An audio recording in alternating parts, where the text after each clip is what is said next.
Chers amis, chers frères et sœurs, bonjour. Ladies and gentlemen, meine Damen und Herren, j'espère que vous allez bien et que cette vidéo vous trouve en bonne forme dans votre corps, dans votre âme et votre esprit. Trois choses, le corps, l'âme et l'esprit. Dans ce monde, on a fusionné l'âme et l'esprit. Et on parle plutôt de l'esprit. Puis on a dit que l'âme, c'était la conscience. Que des raccourcis clavier qui égarent les gens. La Bible est formelle. Il y a trois parties dans l'homme, le corps, l'âme et l'esprit. Je le dis souvent dans mes vidéos, ne vous étonnez pas de l'entendre et de le réentendre. Ce monde se meurt parce qu'il a ignoré et tué l'esprit en lui. Pas seulement l'esprit de Dieu, mais l'esprit humain, qui, je le rappelle, est la capacité de communiquer, de communier avec un autre esprit, avec l'esprit humain, avec l'esprit de Dieu et avec l'esprit du diable, de Satan.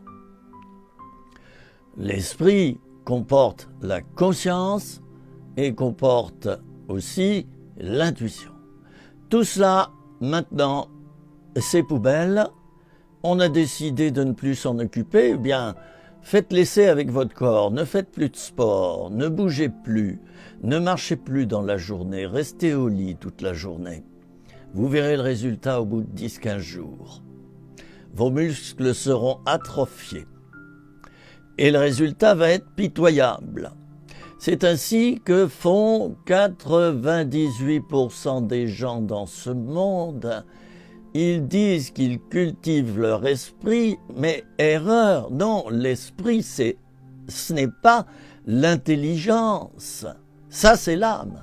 L'âme, je le rappelle, est composée de la volonté, des émotions, et l'âme est composée aussi, bien sûr, du ressenti, des sentiments, mais de la volonté qui d'ailleurs muselle tout cela. La volonté, c'est la locomotive. Elle est suivie par l'intelligence, le domaine de la pensée, qui lui-même est suivi par les émotions. Eh bien, voyez-vous, les problèmes commencent lorsque nous mettons les émotions en tête du train, donc comme locomotive, et nos émotions gouvernent notre vie. Le problème commence aussi lorsque nous mettons notre intellect en tête, donc en locomotive. Et voilà l'intellect qui dirige la vie. Ça donne un être austère qui vous sort des mots que vous ne comprenez pas. Voilà.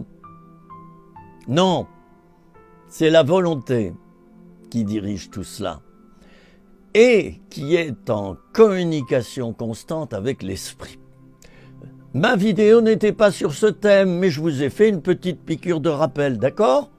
Oh, puis j'en referai d'autres, parce que c'est indispensable cet enseignement dans notre monde. Un monde dont tout le monde dit, en tout cas dans mon village, qu'il est devenu fou. Ben oui, les gens le disent maintenant. Ils sont tous fous. Mais ils pensent qu'eux-mêmes sont sages. Ben alors qui est fou si tout le monde est sage? Telle est la question. Bien, voilà. Vous savez, ces vidéos sont enregistrées à l'arrache. Oh, si vous êtes nouveau converti ou si vous avez seulement 2-3 ans de conversion, je vous déconseille de faire comme moi. Je prépare très peu mes vidéos, très peu mon enseignement. Je me prépare. C'est bien différent. Moi, je prépare mon esprit. Je prépare mon âme à enregistrer une vidéo. Et c'est plus important, étant entendu que l'enseignement, je l'ai déjà à l'intérieur de moi-même, je l'ai tiré de la parole de Dieu, et étant entendu que l'expérience a fait que je sais parler. J'ai été un homme de radio et de télévision toute ma vie. Et puis j'ai fait du théâtre quand j'étais jeune. Alors si vous êtes préparé comme moi, Je rappelle que j'ai 70 ans et que vous avez de l'expérience, que vous êtes sous l'onction, que vous savez vous placer dans et sous l'onction. Lancez-vous. Dieu a dit, ouvre ta bouche, je la remplirai. Évidemment, il faut avoir de la matière à travailler. Alors la matière, elle est là, dans mon cœur, dans mon âme, dans mes pensées, dans mes émotions. Et c'est ainsi que, quelquefois, je me lance pour enregistrer une vidéo, je ne sais même pas quel thème je vais aborder. Ou alors j'ai choisi un thème, mais dès les premières minutes, l'esprit me fait bifurquer vers un autre thème. Ouvre ta bouche et je la remplirai. Ah, vous savez, ça demande de l'abandon. Et je n'avais pas cet abandon en tant que tout jeune converti, tout jeune chrétien. Je ne l'avais pas. Je l'ai appris. Ça s'apprend, l'abandon. Le lâcher-prise, ça s'apprend encore plus. Ah, ah. Quand il faut renoncer à l'œuvre que Dieu fait à l'intérieur de nous-mêmes. Je peux vous donner mon dernier exemple. Pendant 3 ans, j'ai dû tout arrêter. Parce que j'ai eu un accident de voiture, déjà parce que j'ai pris ma retraite, et je pensais tout arrêter, Dieu l'a pensé différemment. Et puis surtout, j'ai eu un terrible accident de voiture qui m'a empêché de vivre normalement pendant 3 ans. Nous sommes maintenant à 5 ans de l'accident, presque, et je suis heureux de vous dire que je suis rétabli à 99%. Je dois encore prendre des dérivés morphiniques chaque jour à cause de la douleur, mais je me suis bien renseigné, ça ira. Je n'ai pas dit les aristocrates à la lanterne, mais ça ira. Alors je suis heureux de commencer cette vidéo et de vous lire un texte que j'ai préparé. J'ai préparé le texte, c'est tout, le reste va venir. Ben oui, l'abandon, c'est ça. Ouvre ta bouche, je la remplirai. Hein? Au niveau financier, Dieu pourvoira à tes besoins selon sa richesse, pourvoira tes besoins avec gloire, et selon sa richesse, selon sa richesse. Pourquoi est-ce que tu doutes sans cesse financièrement? T'as presque plus rien, et tu es chrétien, et tu es le temple du Saint-Esprit, mais tu es en relation directe avec la banque du ciel. Dieu pourvoit à tes besoins. Mais pourquoi tu doutes? Pourquoi tu n'as pas la foi? Moi, ça fait 50 ans que je vis par la foi. Je n'ai manqué de rien. J'ai appris à lui faire confiance au Seigneur, à me mettre à genoux pour mes besoins. Et je me souviens à l'école biblique, je l'ai fait une fois. C'était un midi, voilà, je réfléchis parce que je ne veux pas me tromper, un midi. Je suis rentré des cours de mon école biblique, je rentre chez moi, frigo vide. Mince alors, Seigneur, je me mets à genoux. Tu as pourvu pour que je mange ce midi. Vous savez, cette école biblique, c'était celle de Jean-Louis Jaillet. C'était une école de foi, une excellente école qui mêlait les cours, donc la théorie et la pratique. Vous savez, les écoles de théologie avec seulement la théorie, je n'ai rien contre. Mais si ce n'est pas accompagné de la pratique, vous savez, le diable, il connaît bien la théologie et il connaît bien la Bible. Oh, je ne dis rien contre ces écoles bibliques et de théologie, j'y ai enseigné moi-même. Elles sont nécessaires, elles sont fructueuses et représentent un vrai trésor dans le paysage français. Vous voyez, j'ai eu quand même cette grâce de faire une école biblique qui vérifiait la mise en pratique de l'enseignement en nous faisant passer par les actes. Je n'en dirai pas plus. Nous allons ouvrir nos Bibles dans la 2e épître aux Corinthiens, au chapitre 6, versets 4 à 10. Je vous laisse le temps de feuilleter. Vous y êtes? J'espère que vous savez où elle se trouve, cette épître. Hein? Eh oui, quelquefois je fais des tests à l'école biblique. Je dis, ouvrez vos Bibles dans tel livre, tel verset, tel chapitre, tel verset. Alors je vois des étudiants quelquefois qui ne savent pas où se trouve le livre. Je me dis, tiens, il va pas lire beaucoup la Bible celui-là. Il va falloir que j'en parle. C'est important de bien la connaître, votre Bible. Chers amis, vous devriez mieux connaître votre Bible que votre voiture si vous êtes conducteur. Vous devriez mieux connaître votre Bible que de faire fonctionner, qu'est-ce que je vais dire? Allez, votre téléphone portable. Vous devriez mieux la connaître. Et la connaître presque par cœur. En ce qui concerne du moins les thèmes les plus essentiels. Vous savez, l'ossature d'un chrétien, c'est la parole de Dieu. Sa colonne vertébrale, c'est la parole de Dieu. Je vois de plus en plus de chrétiens qui ne connaissent pas la parole de Dieu. Ils disent oui et amen quand le prédicateur l'utilise, mais ils ne la connaissent pas. Ils ne lisent pas la Bible. Vous manquez l'essentiel, chers amis. La parole de Dieu, c'est le fondement. Il y a d'abord le rocher, c'est Jésus-Christ. La parole de Dieu est le fondement sur le rocher. Et la maison, par-dessus, c'est toi. Tu dois t'appuyer d'abord sur Jésus, bien connaître la parole. D'ailleurs, la parole de Dieu, c'est Jésus aussi. Il fait partie de Jésus.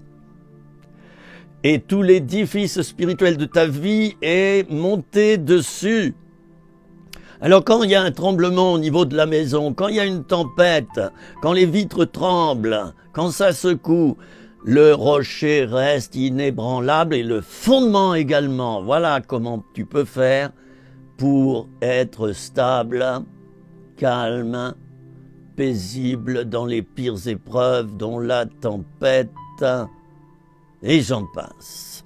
L'apôtre Paul, ici, nous parle même de la prison. 2 Corinthiens 6, versets 4 à 10.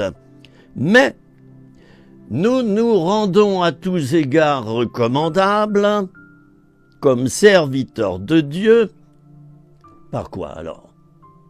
Par beaucoup de patience, dans les tribulations, dans les calamités, dans les détresses, sous les coups, dans les prisons, dans les troubles, dans les travaux, dans les veilles, dans les jeûnes. Verset 6.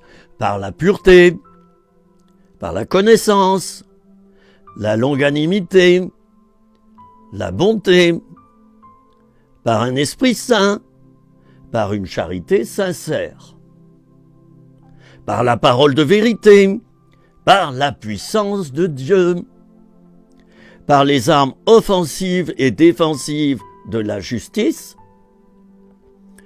au milieu de la gloire et de l'ignominie, au milieu de la mauvaise et de la bonne réputation, étant regardé comme imposteur, quoique véridique, comme inconnu, quoique bien connu, comme mourant, et voici nous vivons, comme châtié, quoique non mis à mort, comme attristé, et nous sommes toujours joyeux, comme pauvres, mais nous enrichissons plusieurs, comme n'ayant rien, et nous possédons toutes choses.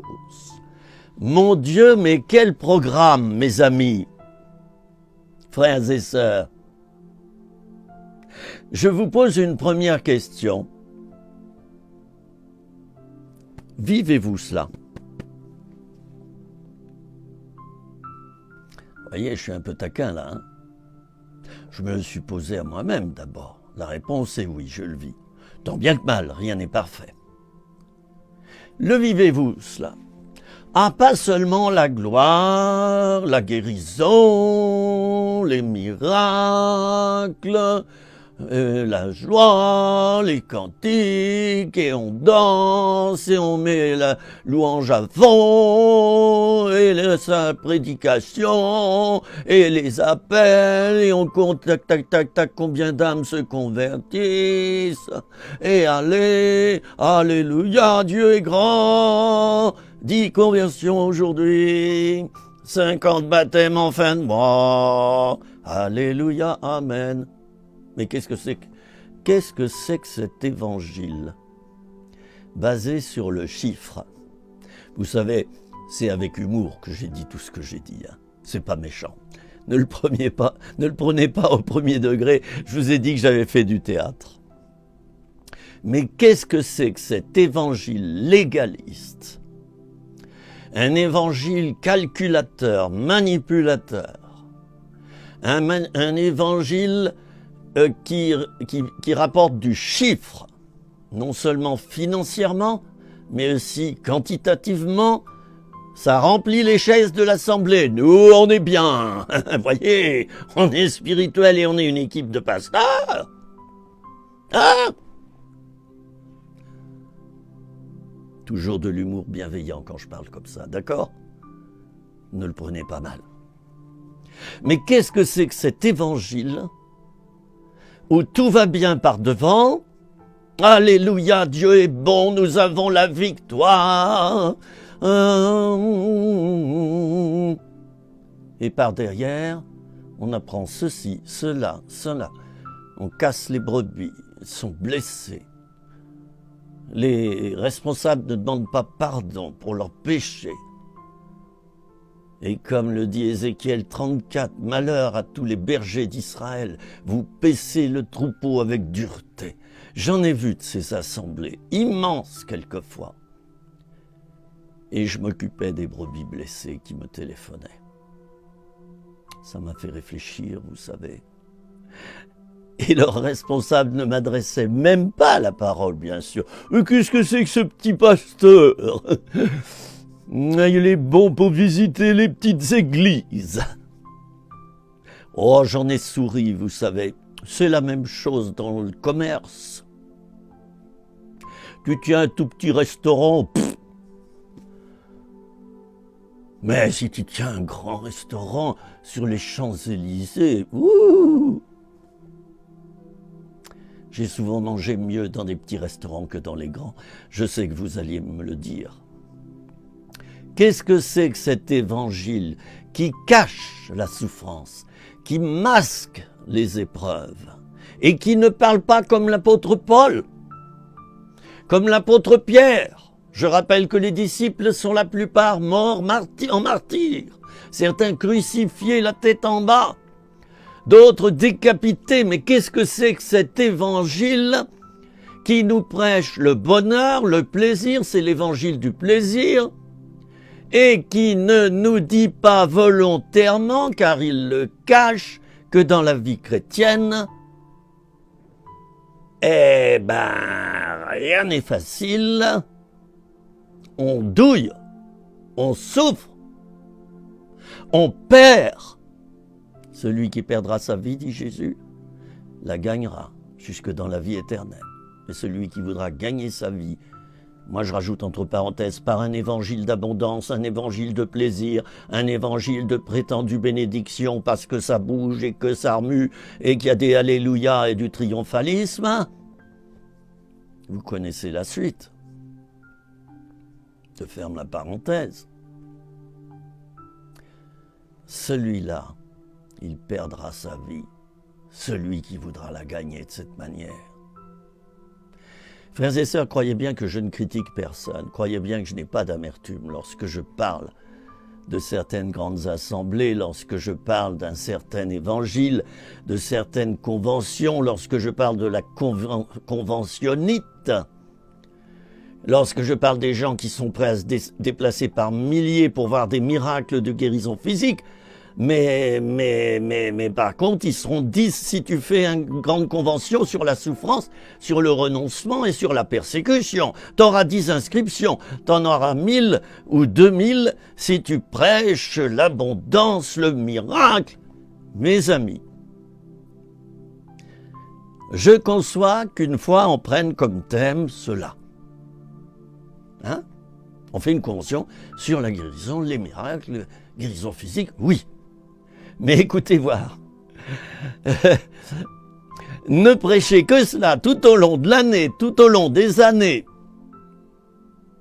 et faire en sorte que les gens n'aillent que dans des conventions comme ça, qui prêchent la facilité, qui prêchent l'abondance, qui prêchent le miracle facile et à portée de main, distributeur automatique, je mets 10 euros, ça y est, la canette de bénédiction arrive et glou, glou, glou, glou, glou, glou, glou, glou. Tiens, ça me fait penser aux dindons. Vous avez déjà joué avec des dindons qui sont renfermés dans un enclos? Faites comme ça. Glou, glou, glou, glou, glou, glou, glou, glou. Vous allez voir les 30 ou 40 dindons qui vont répéter glou, glou, glou, glou. Ils vont vous répondre à la seconde, même pas, au millième de seconde. Dès que vous commencez à faire glou, glou, glou, faites-le si vous allez dans une ferme. Allez, un peu d'humour, d'accord? Oh, ça fait du bien l'humour. Chers amis, il faut être sérieux, mais ne pas se prendre au sérieux. Arrêtons avec ces prédicateurs qui ont une auréole, une aura, et alors on les met en tête d'affiche. Il nous faut un grand prédicateur pour attirer dans cette convention, voyons dans notre séminaire, notre rassemblement, choisir qui, voyons. Ah ben non, celui-ci, il circule le bruit que ça et ça et ça. Non, on va pas le prendre. Celui-ci, il est bien, mais par contre, là, on a appris quelque chose sur sa femme. Écoute, prenons pas de risque, on ne sait jamais. Hein. Celui-là, non, celle-ci, c'est une femme, c'est pas la peine. Vous savez, j'ai entendu tout ça pendant 50 ans. J'étais pas d'accord avec. La tête d'affiche. Le grand pasteur, machin, truc chouette, va imposer les mains. Non, chers amis, Jésus ne faisait pas de réunion de miracles et de guérisons. Jésus n'utilisait pas son aura pour attirer les gens. Il disait aux gens, taisez-vous sur qui je suis, ne le dites à personne. Il fuyait les foules. C'est parlant, non? Moi je dis que si tu es dans l'onction, tu n'as pas besoin de faire publicité. Tu n'as pas besoin de tout cela. Tu n'as pas besoin de méthodes charnelles, de têtes d'affiche et de publicité incessante pour attirer les gens. Une tête d'affiche, et puis une sous-tête, et puis une sous-sous-tête. Non, c'est l'Esprit de Dieu qui attire les foules. Regardez Jésus. C'est l'Esprit de Dieu qui lui donnait son auditoire.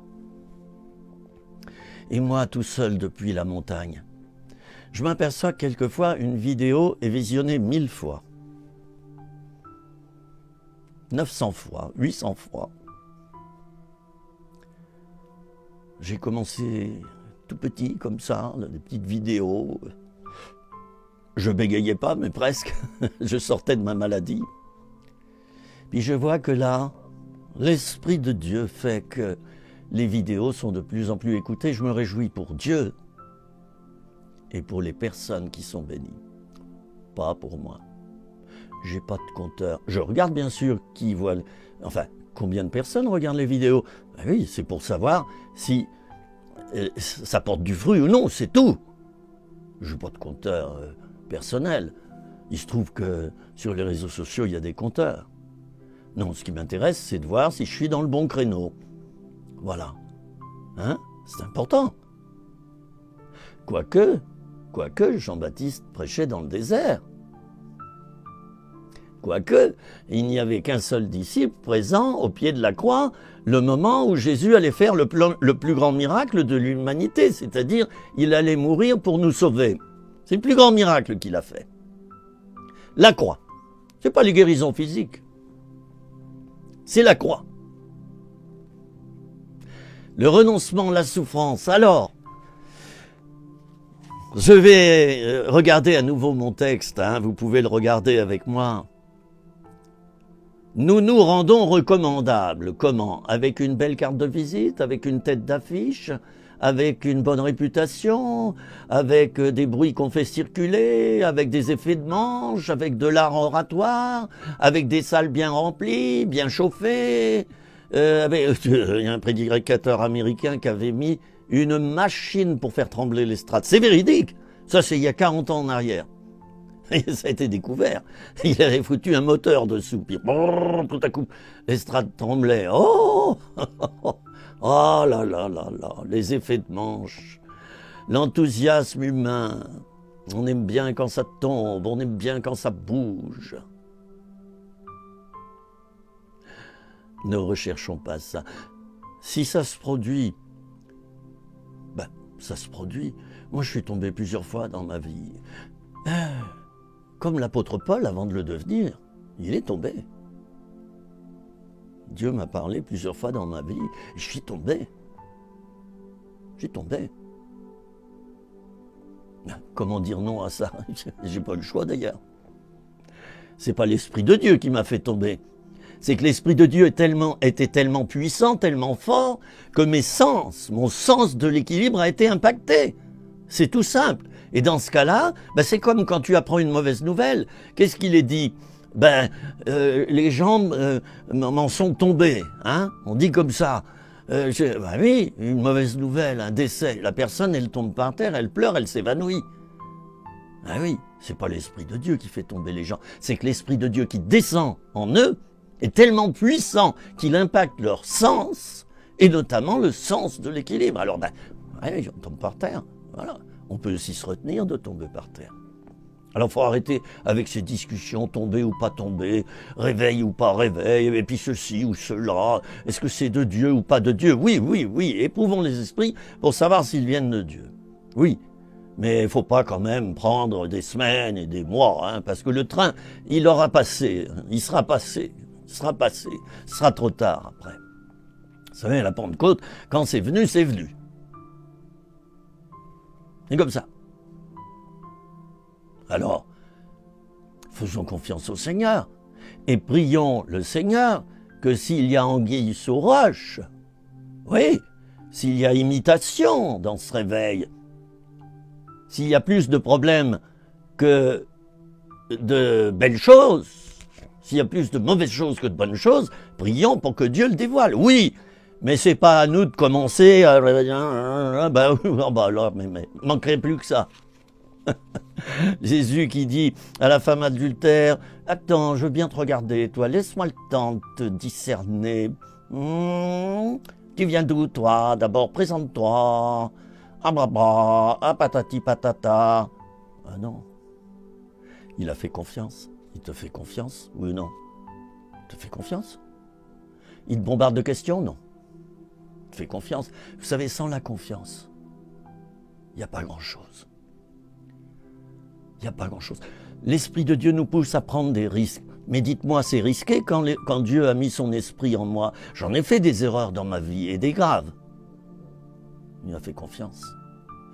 Alors, si tu ne veux pas avoir dans ta vie d'épreuves, de souffrances, si tu ne veux pas avoir de tribulation, si tu ne veux pas avoir de détresse, si tu ne veux pas avoir de coups, si tu ne veux pas avoir de troubles, si tu ne veux pas bosser comme un, voilà, j'allais dire mercenaire, mais c'est pas ça, mais si tu veux pas bosser, tout simplement, bosser dur, si tu veux pas veiller, si tu veux pas jeûner, si tu veux pas être pur, si tu veux pas avoir de la connaissance, de la longanimité, de la bonté, un esprit saint, une charité sincère, avoir une parole de vérité, avoir la puissance de Dieu, les armes offensives et défensives de la justice, si tu ne veux pas connaître l'ignominie, si tu ne veux pas connaître la mauvaise réputation, si tu ne veux pas connaître le fait qu'on va dire de toi que tu es un imbécile et un imposteur, et un faux pasteur et un faux prophète, si tu veux pas vivre le fait qu'on ne te regarde plus, on fait comme si tu n'existes plus, t'es inconnu au bataillon, dans les pastorales et partout, on t'a mis à l'index. Si tu veux, la liste est longue. Tu veux pas de tout ça? Il est même parlé des prisons. Moi, j'ai fait de la prison. Je m'en glorifie pas. Vous savez, j'en ai connu des épreuves dans ma vie. Des épreuves qui étaient parfois de ma faute, parce que j'ai péché gravement. Mais j'ai eu pas mal d'épreuves qu'on a rajoutées par-dessus. Ou qu'on a tout simplement inventées.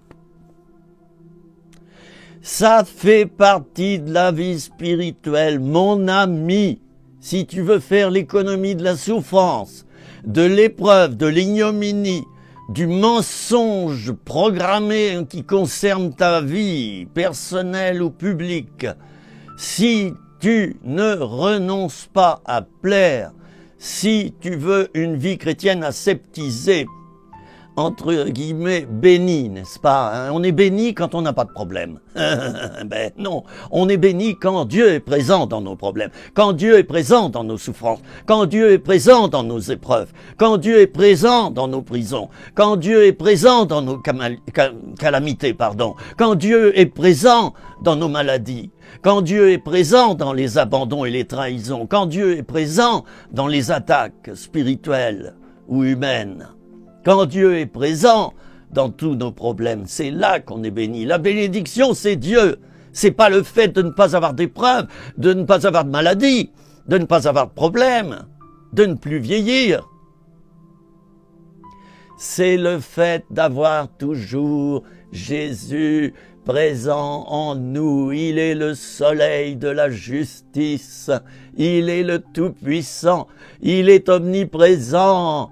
Il est grand, il est puissant, il est saint, il est sans péché, il est merveilleux, il est omniscient, il sait tout, omnipotent, omniprésent, omni ceci, omni cela, il est tout. D'ailleurs, omnis omnis, en latin, ça veut dire tout. Ma mère était prof de latin et de grec, mon grand-père également. Omnis omnis, ça résume bien notre Dieu. Il est tout, tout complètement, tout parfaitement. Je suis celui qui suis. Tu as celui qui est avec toi. Tu as celui qui est tout avec toi. Il est là et il est même en toi. Il n'est pas seulement avec toi, il est en toi. Alors que crains-tu? Pourquoi te plains-tu? Pourquoi tu demandes à Dieu, je veux pas d'épreuve, je veux pas de souffrance, je veux pas de ceci, je veux pas de cela, je veux pas de maladie, je veux pas de troubles, je veux pas qu'on me critique, je veux pas qu'on me persécute, parce que ça serait le signe que je suis pas béni. C'est faux! La vie des plus grands hommes de Dieu dans la Bible a été une vie très difficile. Une vie parsemée d'épreuves, parfois d'échecs.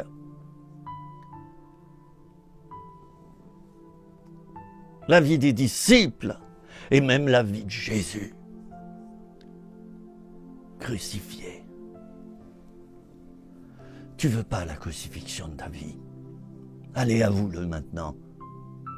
Ou tu le veux un petit peu? Allez, une épine, Seigneur. Alléluia, j'ai mon petit point d'épine là. Non, c'est tout le tour. Le renoncement. Ah ben j'ai renoncé ce matin à prendre mon petit déjeuner. J'ai jeûné. Hein, Seigneur? Amen.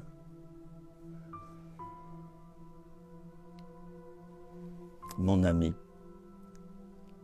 plus tu chercheras à faire l'économie de tout ce qui ne te plaît pas, moins tu réussiras à servir le Seigneur.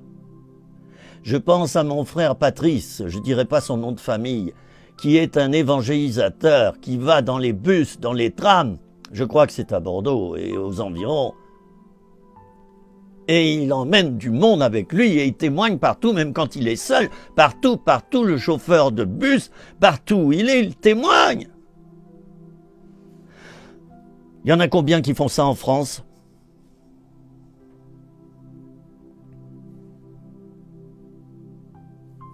On les compte sur les doigts de la main. Il y a 40 ans, il y en avait un peu partout, dans toutes les villes. Les églises sortaient, les églises étaient dans les rues.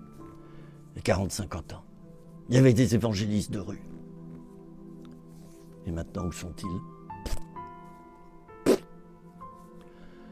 Les chrétiens se chauffent dans leur église, ils se chauffent spirituellement. Métro, boulot, dodo, spirituel. Ah, j'ai eu ma prédication. Ah, j'ai pris ma Sainte Seine, le pain et le vin. Ah, le pasteur m'a béni. Ah, mais je vais à la réunion d'études bibliques. Ah, mais moi ceci, moi cela. C'est de la propre justice d'y voir. Mais c'est quoi ça? Mais moi, j'allais te demander, mais as-tu marché par l'esprit cette semaine entre les réunions, là? Tu as évangélisé? Tu as évangélisé? Dans le bar où tu vas prendre le café chaque matin? Oh, non, je dis pas que je suis chrétien. Et au boulot, tu as évangélisé discrètement? Oh, non, non, non, je dis pas que je suis chrétien. Après, on va me persécuter, on va me critiquer. Et dans ton immeuble, tu as évangélisé? Tu as parlé de Dieu? Oh, surtout pas, parce qu'après, je vais être empoisonné, je vais pas être tranquille chez moi. Une vie chrétienne aseptisée, vidée de sa substance, une vie chrétienne sans renoncement, sans souffrance, sans épreuve. Une vie chrétienne facile, servie sur un plateau. Ce n'est pas la vraie vie chrétienne. C'est pas vrai. Je critique pas ceux qui passent par là. Oh que non! Je vous bénis et je vous aime si vous êtes dans ce lot. Et c'est pour ça que je vous parle. Sinon, je ne vous parlerai pas. Et ça serait du dédain. Et là, je serais plus coupable que vous. Je ne vous critique pas. Mais j'essaie d'attirer votre attention avec amour. J'essaie d'attirer votre attention sur le fait qu'un chrétien qui ne marche pas, il y a une notion de mouvement, qui ne marche pas par l'esprit et non pas par ses propres forces. Donc le mouvement par l'esprit de Dieu. Un chrétien qui ne vit pas comme cela, c'est un chrétien tradit, c'est un chrétien endormi, assoupi. C'est un chrétien religieux, plein de religiosité. Métro, boulot, dodo. Tout est mâché. Alors, dans la semaine, oui, j'obéis à Dieu, j'y pense à lui. Je pense à lui, hein? Ah oui? Oui, mais le diable, il pense à Dieu aussi. Oh, oh, oh, je dirais même, il y pense 24 heures sur 24. Et il essaie de lui tendre des pièges, ainsi qu'aux chrétiens et aux serviteurs de Dieu. Le fait que tu penses à Dieu, ça ne veut pas dire du tout que tu lui obéis. Hein? Le fait que tu ailles aux réunions, ça ne veut pas dire du tout que tu lui obéis. Le fait que tu prennes la Sainte Seine, le fait que ceci, que cela, que tu dises Alléluia, que tu applaudisses, que tu te lèves, que tu sois un louangeur et que tu as des drapeaux, là. Et j'ai rien contre, j'ai rien contre. Ça ne signifie pas que tu es en ordre avec Dieu. C'est dans ta chambre, dans le secret, que Dieu voit ta vie spirituelle. Dans ta chambre, dans le secret. Dieu ne s'y trompe pas. Si tu fais semblant. Ou tu vas aux réunions, mais dans la semaine, allez, sortie avec les copains, alcool, allez, on se vautre, et puis on va en boîte, et puis on s'énivre, et puis le dimanche matin, il y a les vapeurs d'alcool, on se parfume bien, n'est-ce pas? On se poudre un peu, on se met une crème spéciale. On s'habille bien, costume, cravate. Oula, ce frère respectable, il est ancien. Ça fait 20 ans qu'il occupe ce poste-là, au premier rang. Vous savez, on en est dans notre monde évangélique au temps des places numérotées presque. Ah ben oui, autrefois dans les églises catholiques, le noble payait sa place. Il avait une plaque en cuivre vissée sur son prie-dieu. Ben oui, j'en ai vu un l'autre jour. Et sa place était réservée dans l'église. Dans nos milieux évangéliques, il n'y a pas le nom sur les sièges. Mais vous savez, Dieu ne s'y trompe pas. Moi, qu'est-ce que j'aime ma petite vie cachée dans la montagne. Cachée complètement. Quel régal. Et là, Dieu m'envoie du monde. J'ai des téléphones, des visites imprévues. Et puis, je fais des tonnes de vidéos. Je donne, une vidéo par jour. Je ne me montre pas en exemple, je dis simplement, voilà, je fais ce que Dieu me donne à faire. Mais je le fais par l'esprit, je marche par l'esprit. Je ne dors pas par l'esprit. Non, je dors par le ronflement. Allez, c'était une touche d'humour de plus. Mon ami, je t'aime. J'aime toutes ces églises, tous ces pasteurs et tous ceux qui quelquefois sont rétrogrades ou ont un esprit religieux. Je les aime, mais bien sûr. Sinon, j'en parlerai pas, je n'aurais que du dédain. J'évoquerai même pas la chose. Il nous faut prier pour ces frères et sœurs qui sont endormis et qui forment une majorité de chrétiens à l'heure actuelle. Mais oui, les vierges folles et les vierges sages. Les vierges sages et les vierges folles. Il nous faut prier, que les sages prient pour les folles. C'est important la prière. Un grand réveil arrive. C'est une question de moi. Il est à la porte. Alors Dieu a levé déjà des hommes, des femmes cachés. Ils ne sont pas sur les estrades.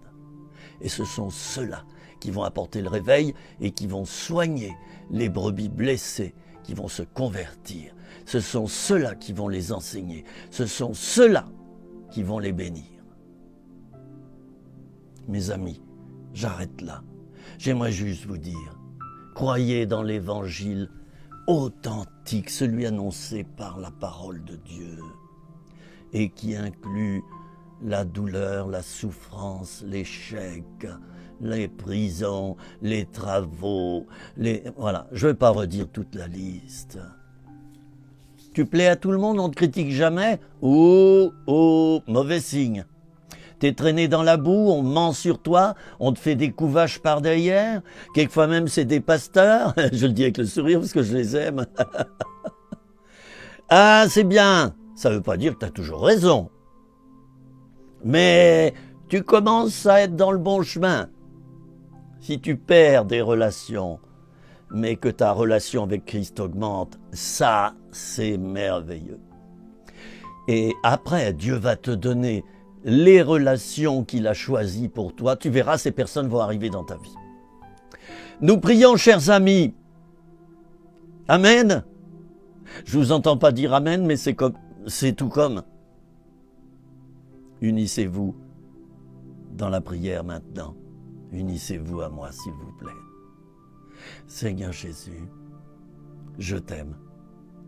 Je te demande pardon pour mon hypocrisie.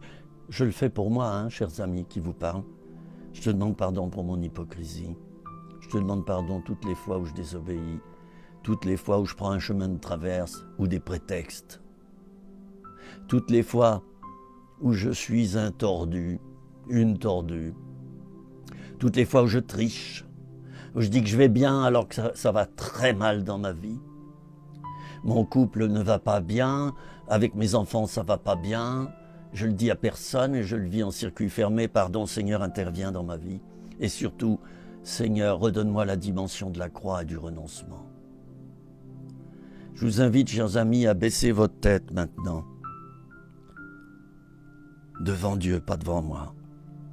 En signe de renoncement, baissez votre tête maintenant. Seigneur, que l'onction descende maintenant sur les frères et sœurs qui humilient leur cœur, qui s'abaissent devant toi, qui reconnaissent leurs péchés sans discuter. Et ceux qui veulent changer, eh bien, ils recevront ton aide. Seigneur, bénis-les et accompagne-les jusqu'à la victoire la plus totale. Amen. Oh, j'étais tellement heureux de passer ces 40 minutes avec vous. J'arrête là. Mon temps est compté, mais pas mon cœur et mon amour envers vous, qui que vous soyez, chrétien ou non chrétien. Bon pasteur ou pasteur un peu comme ci, comme ça, je l'ai été. Je vous aime. Vous pouvez me contacter sur les réseaux sociaux ou Autrement, même si vous avez des secrets lourds à partager, vous pouvez me les partager, je ne parle jamais à personne. C'est mon principe et je l'ai toujours respecté. À bientôt, chers amis, soyez bénis, soyez bénis. Et vous le savez ce que c'est maintenant la bénédiction. C'est parfois traverser des moments très difficiles, mais avoir la présence puissante de Dieu dans sa vie et la garder. Amen. Je vous quitte parce qu'il y a mon chien qui est jaloux, il me regarde, il fait les gros yeux. Papa a dû voir, hein, pas trop long s'il te plaît. Allez, au revoir. À bientôt.